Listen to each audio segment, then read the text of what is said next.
ಕಾರ್ಯಕರ್ತರು ಕುಗ್ಸೋದಕ್ಕೆ ಎಫ್ಐಆರ್ ಮಾಡ್ತಾರೆ. ನಮ್ಮ ಕುಗ್ಸೋದಕ್ಕೆ ಯಾಕೆ ಆಗ್ತದೆ ಎಫ್ಐಆರ್ ಮಾಡಿ ಇವಾಗ ಇಂಥ ಎಫ್ಐಆರ್ ಇದು ನಿಮಗೆ ಸಂಸ್ಕಾರ ಅಲ್ಲ ಕಾಂಗ್ರೆಸ್ ಅವರಿಗೆ ಇದು ಆಗ್ಸಿರೋದು. ಬಟ್ ಇಂಥ ಎಫ್ಐಆರ್ಗಳು 1000 ಆಗಿದ್ರು ನಮ್ಮ ಕಾರ್ಯಕರ್ತರು ಹಿಂದಕ್ಕೆ ಹೋಗೋದಿಲ್ಲ, ಹಿಂಜರೋದಿಲ್ಲ. ನನ್ನ ಆಡಳಿತ ವ್ಯವಸ್ಥೆಯಲ್ಲಿ ಯಾರನ್ನೂ ದ್ವೇಷಿಲ್ಲ, ಯಾರಿಗೂ ಎಫ್ಐಆರ್ ಹಾಕಿ ಕಿರುಕುಳ ಕೊಡಿ ಅಂತ ಹೇಳಿಲ್ಲ. ನಾನು ಲೈಫಲ್ಲಿ ರೋಗ ಹಂಗೆ ಮಾಡೋದಿಲ್ಲ. ದೇಶದಲ್ಲಿ ಸಮಸ್ಯೆಗಳಾದಾಗ ಸರ್ಕಾರದ ವಿರುದ್ಧ ಪ್ರತಿಭಟನೆ ಮಾಡೋದು, ಮಾತಾಡೋದು ಒಬ್ಬ ನಾಗರಿಕನೋದಕ್ಕಿಂತ ಪ್ರಜಾಪ್ರಭುತ್ವವನ್ನು ಉಳಿಸುವ ದಿಕ್ಕಿನಲ್ಲಿ ಅವನ ಜವಾಬ್ದಾರಿ ಕೆಲಸವನ್ನು ಮಾಡಿದ್ದಾನೆ. ಅದು ಮಾಡಿದ್ದಾನೆ. ಮೊನ್ನೆ ನಾನು ಮಾಡಿರ್ತಕ್ಕಂಥ ಪ್ರೊಟೆಸ್ಟ್ ಆ ಕ್ಷಣ ಅವತ್ತು ಏನಾಯಿತು, ಆಕ್ಸಿಡೆಂಟ್ ಆಗಿ ಸ್ಪಾಟಲ್ಲಿ ಒಬ್ಬ ಕಣ್ಮುಂದೆ ತನ್ನ ಜೊತೆಲಿ ಓಡಾಡ್ತಕ್ಕಂಥ ಕಾರ್ಯಕರ್ತ ತೀರ್ಕೊಂಡಾಗ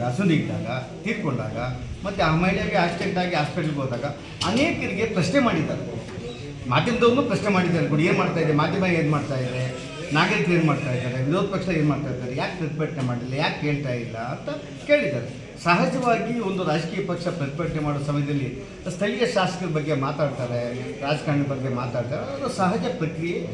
ಶಾಸಕರ ಗಮನವನ್ನು ಸೆಳೀಬೇಕು ಅಂತೇಳಿ ಶಾಸಕರ ಗಮನವನ್ನು ಸೆಳೆಯುವ ಜವಾಬ್ದಾರಿ ಮಾಡಿದವರೆ ಶಾಸಕ ತನ್ನ ಕರ್ತವ್ಯವನ್ನು ನಿರ್ವಹಿಸ್ತಾನೆ ಅನ್ನೋದಕ್ಕಿಂತ ಹೆಚ್ಚು ಸೂಕ್ತವಾಗಿ ನಿರ್ವಹಿಸ್ಬೋದು ಅಂತ ಗಮನವನ್ನು ಶಾಸಕರಿಗೆ ಇರಬೇಕು ಅಥವಾ ಕಾರ್ಯಕರ್ತರಿಗೆ ಇರಬೇಕು. ಇದು ಎಫ್ಐಆರ್ ಹಾಕ್ಸೋ ಮಟ್ಟಿಗೆ ಇವಾಗ ಪಕ್ಷ ಹಾಕ್ಸ್ಲಿಲ್ಲ ಅಂದ್ಕೊಳ್ತೀನಿ, ಯಾರೋ ಕಾರ್ಯಕರ್ತರು ಹಾಕ್ಸಿದ್ದಾರೆ ಕಂಪ್ಲೇಂಟು ಅಂತ. ಯಾರೋ ಅದು ಆಂಬ್ಯುಲೆನ್ಸ್ ಬರ್ತಾ ಇದ್ದಾಗ ಆ ಹೆಣ್ಮಗು ಕೇಳ್ತಾ ಇರೋದನ್ನು ನೋಡಿದಿನ ಇಮಿಡಿಯೇಟಾಗಿ ನಮ್ಮ ಕಾರ್ಯಕರ್ತರು ಸ್ಪಂದನೆ ಮಾಡಿದ್ದಾರೆ. ಬಟ್ 1 ನಿಮಿಷ 2 ನಿಮಿಷ ತಡೆ ಆಗೇ ಆಗ್ತದೆ, ಅದು ಮಾತ್ರ ಹಾಕೋಕ್ಕಾಗೋದಿಲ್ಲ. 1-2 ನಿಮಿಷ ಬಂದು ಬಿಡ್ತೀವಿ ಅಮ್ಮ ತಾಯಿ ಅಂತೇಳಿ ಬಿಡಿಸಿದ್ದಾರೆ. ಅದಕ್ಕೆ ಎಫ್ಐಆರ್ ಹಾಕೋದು, ಅದು ಕೋರ್ಟಿನ ಡೈರೆಕ್ಷನ್ಸ್ ಬಂದಿದ್ದರಿಂದ I cannot believe like that. ಕೋರ್ಟಿನ ಡೈರೆಕ್ಷನ್ಸ್ ಬಂದಿದ್ದಲ್ಲಿ ಇಮಿಡಿಯೇಟಾಗಿ ಎಫ್ಐಆರ್ ಹಾಕಿರ್ತಾರೆ.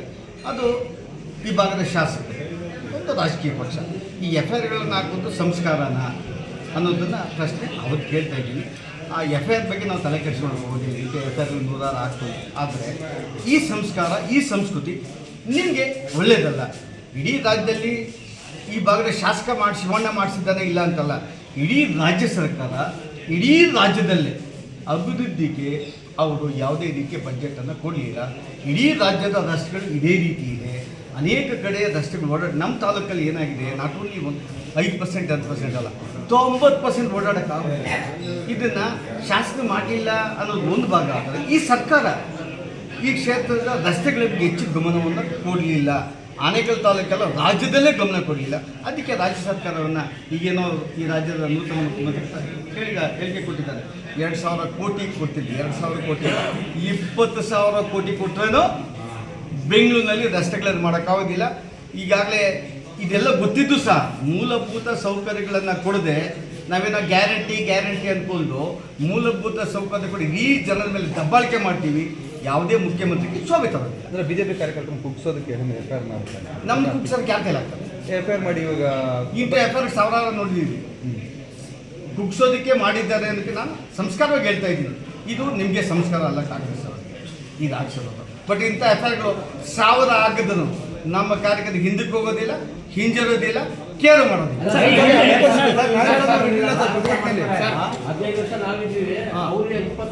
ಹೌದು, 30 ವರ್ಷದಿಂದ ಮಾಡಿದ ಅಷ್ಟು ಇವತ್ತು ಇದೆ. ನಾನು ನೋಡ್ತಾ ಇದ್ದೀನಿ, ಆನೇಕಲ್ದಲ್ಲಿ ಓಡಾಡ್ತಾ ಇದ್ದೀನಿ. 30 ವರ್ಷಗಳಿಂದ ಮಾಡಿದ್ದಲ್ಲ ಕೆಲಸಗಳು, ಅದನ್ನು ಇನ್ನೂ 30 ವರ್ಷ ಕಂಟಿನ್ಯೂ ಆಗ್ತದೆ. ಅದಕ್ಕೋಸ್ಕರ ನೀವೇನು ಕೆಲಸ ಮಾಡಬೇಡಿ, ನೆಮ್ಮದಿಗೆ ಮನೇಲಿ ಸರ್. ನಾರಾಯಣ ಸ್ವಾಮಿ ಅವರು ಪ್ರತಿಭಟನೆಯಲ್ಲಿ ಇರಲಿಲ್ಲ. ಜಾರ್ಖಂಡದಲ್ಲಿ 2020 ಬಿಜೆಪಿ ಕೂಡ ಕಾಂಗ್ರೆಸ್ ಅವರ ಮೇಲೆ ಎಫ್ಐಆರ್ ಹಾಕಿತ್ತು. ಯಾವತ್ತೂ ಹಾಕ್ಸಿಲ್ಲ. ನನ್ನ ಆಡಳಿತ ವ್ಯವಸ್ಥೆಯಲ್ಲಿ ಯಾರನ್ನೂ ದ್ವೇಷಿಲ್ಲ, ಯಾರಿಗೂ ಎಫ್ಐಆರ್ ಹಾಕಿ ಕಿರುಕುಳ ಕೊಡಿ ಅಂತ ಹೇಳಿಲ್ಲ.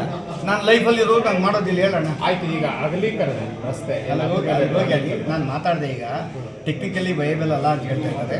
ಬಟ್ ಟೆಕ್ನಿಕಲಿ ಹೆಂಗೆ ಮಾಡಬೇಕು ಅಂತ let us go discuss there with in their presence only.